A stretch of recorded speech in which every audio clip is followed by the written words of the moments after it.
All around the world, can you hear me? You like the fit? I walked down the stairs this morning. I was like, was my outfit weird? She was like, looks kind of West, or maybe button it up one more. And I was like, if I button it up one more, I'm going to look like super hipster millennial. Yeah. Good morning, Vietnam! Breaking news. It is Missouri time, where it's wear a coat in the morning and sweat it out by 2. But here we go on the weekly Fayettenam news. I am your host, Landon Ball, and I'm just going to cherry pick some news over the past couple weeks because I didn't feel like doing this last week. And if you want to tell me when to do this thing, you can start paying for this. Otherwise, enjoy your free content. I had a full breakfast this morning, so I am ready to go. First rule of journalism, which I am not one yet. I'm not a journalist, but a great question to ask is when something is in the news or in the headlines, ask the question, who wanted that out? Who said it? Who leaked it? And most importantly, who wanted it out? With that, I follow. Bond company sues Exchange Bank over money embezzled by former employee. So the bond company is suing Exchange Bank. I'm pretty sure Exchange Bank is suing them back. But it's always interesting to see who has like the lawsuit tracker on Exchange Bank. You think Exchange Bank asked for this story to be on the front page of the paper? The people deserve transparency, Landon. I'm just saying, maybe that, don't say it. Don't say it. Just a reminder, your property tax statements have been mailed out by Ginger Felton. I just want to tell y'all, if you wait until December 31st to walk in there with your $200.99 and you think you're sticking it to the government, you're not. That you're just stressing yourself out. Don't wait till December 31st to pay it. Just go pay it. It's ridiculous. Sorry, I don't work for the government either. I guess I do. I pay them enough in taxes. It's like I work for them. They should be working for me. Who are you? I'm from the IRS, and I've come to attack your... All right, let's see here. What do we got going on? Boone Hospital is opening a new clinic in Glasgow. I saw this. I'm super pumped. That is great for Glasgow. And then the jealous girlfriend in me was like, why can't we get that in Fayette? But I guess we have, the MU. I'm a big fan of Boone. So, yeah. Congrats, Glasgow. That's a huge pull for you guys. Hopefully that'll bring a lot of team members as well. People who need to buy houses. Overall seems like a great thing for Glasgow. All right, moving on to last week's sports. The Falcons eliminated West Strand in the district shootout, and then I think they went on the next week to lose to Salisbury, but to win a district game is a great win for them.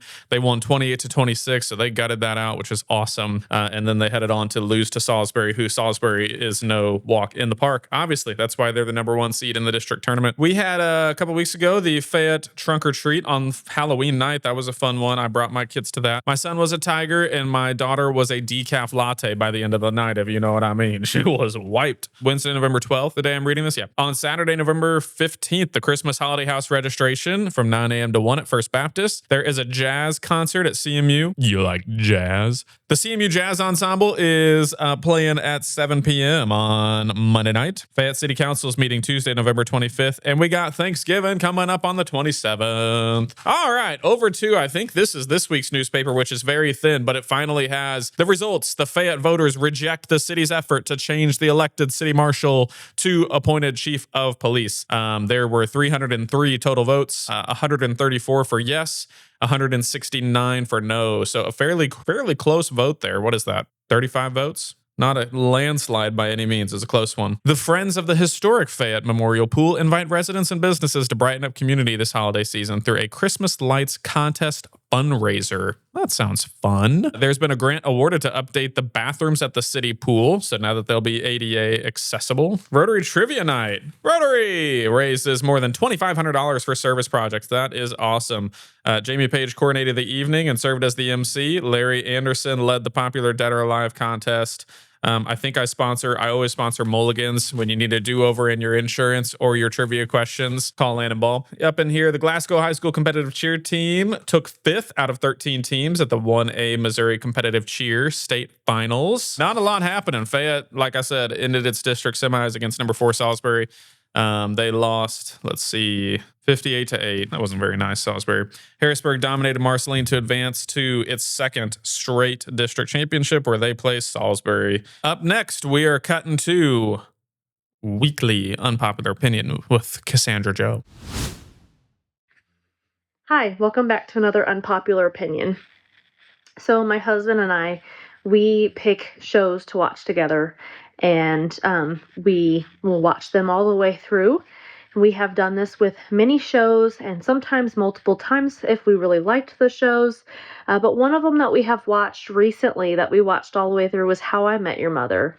And we've done this 2 or 3 times. We've seen it. And I don't know, just this time I came to the realization that, unpopular opinion, How I Met Your Mother, although a decent show, is not worth the hype. The ending is terrible. It's one of the worst show endings that we have witnessed. I don't know why they did it so poorly, but unpopular opinion, How I Met Your Mother, because of the ending, is not that great of a show. Yeah, apparently everybody owns a camera and thought Facebook needed to see what their Samsung Galaxy S8 could take a picture of the Northern Lights with. Okay, anyway, yeah. Cody just sent pictures to the group chat of the Northern Lights. But cool, yeah, the Northern Lights were out and about last night, which also explains the giant freaking headache I had yesterday. The pressure was up. There's a giant sunstorm. And apparently my frail little white croissant body just couldn't handle it. On to the Fayette News Exchange, where I'm going to sort this by most recent posts. But if you're like advertising for the 400th time in here, just stop. Actually, no, do what you want. I don't care. Trash pickup at Daily School is happening. Becky Galloway posted this Sunday, November 16th at the Spring Street entrance. Downtown Safety Social, that looks like it's hosted by Downtown Fayette. And the Howard County Ambulance, they're going to have a social on Thursday, December 4th at 4:30. Avon Bangy said, if you missed the Auroras last night, don't worry. There's another chance for them to show up tonight, which is Wednesday. I don't know if it's going to show up Thursday when you guys see this podcast. Krista Baney says, how do I get a hold of someone at the Fayette post office? I call the number and it rings and then it says it's disconnected. And Natalie said, I believe they got a new number recently. There was a sign on the door. So it looks like there's a new number at the post office if you guys need it. Everyone posted a picture of the Northern Lights last night. So in case you missed it, just open up your device and look. The Fayette Optimist Club had its Youth Appreciation Banquet. This week was Veterans Day. There was a lot of businesses giving back for that. Looks like Abide did something. Or no, Abide is doing something not Veterans Day related, but it's good. So it's Give Back and Get Healthy. So this month they're supporting the Fayette Food Pantry in 2 powerful ways. If you're a new patient, you save $50 on your first visit, and they donate 50% of the proceeds to the food pantry. Current patients, if you make 1 food donation, you get an entry to win a $200 Fayette Businesses gift card bundle. Wow. Love it. Very cool, Chelsea. Amanda Casey Cooper says, hello, her family would love to contribute to those in need for Thanksgiving. So they'd like to either donate to a program providing meals that day for those in need or providing meal kits. So reach out to her on Facebook. The Fayette Festival of Lights and Christmas Parade is on Saturday, December 6th, where we will also probably have our hot cocoa competition, the Fayette Chamber anyway. So Twinkle the Elf is making a special stop at the Fayette Area Heritage Association building on the square. And anyway, Saturday, December 6th is when they're going to have that big old Festival of Lights, Christmas Parade, all that good stuff. Keaton Head says, chopping wood for the wintertime. If anybody needs something, they'll deliver. It's going to be 70 this weekend, but you know winter's coming, so if you need some wood, reach out to them.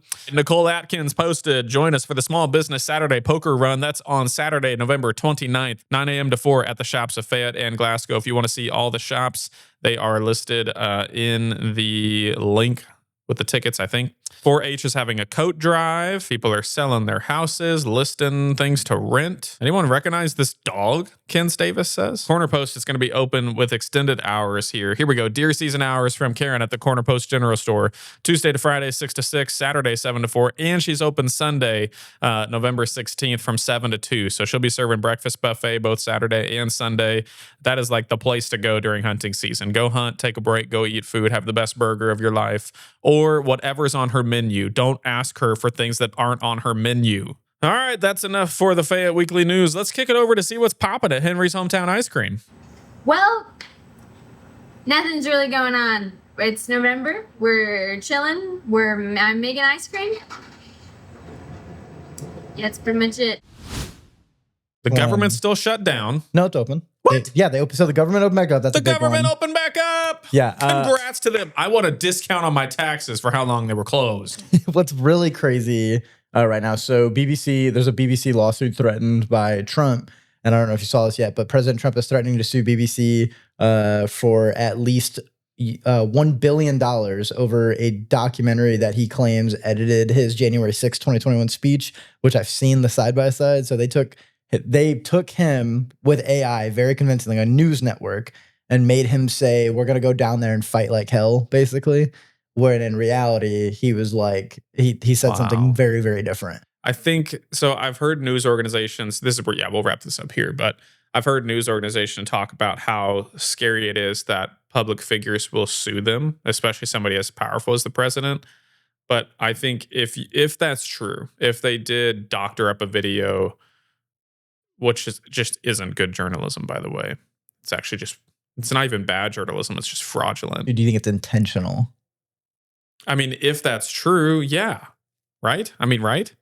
Yeah, but do you think it's like nefarious? You think it's deeper than just like them trying to get clicks? Oh, I'm sure. Yeah. Okay, I was just curious. I'm sure most of these news networks on both sides are politically motivated because you don't get politically and money motivated because you don't get attention by just telling the truth. Sadly, you get attention by getting people to watch. You know, I've heard news networks talk about how scary that is, but also it's very scary for me, it's like, what do you believe is real anymore? I mean, it's hard to really trust, especially, you know, news network that's maybe supposed to be not even partisan at all, doctors things or doesn't do their research. And that's going to be the scary part of news going forward is AI is duping me. And I'm pretty good at sleuthing things out. You know, just so you guys know, there's not that many dogs saving kids from bear attacks lately. Those are AI.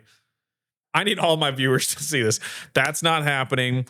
Gorillas are not attacking kids and being saved by a cat on a front porch. Gorillas aren't in the United States unless they're loose or Harambe's ghost has come back to haunt people.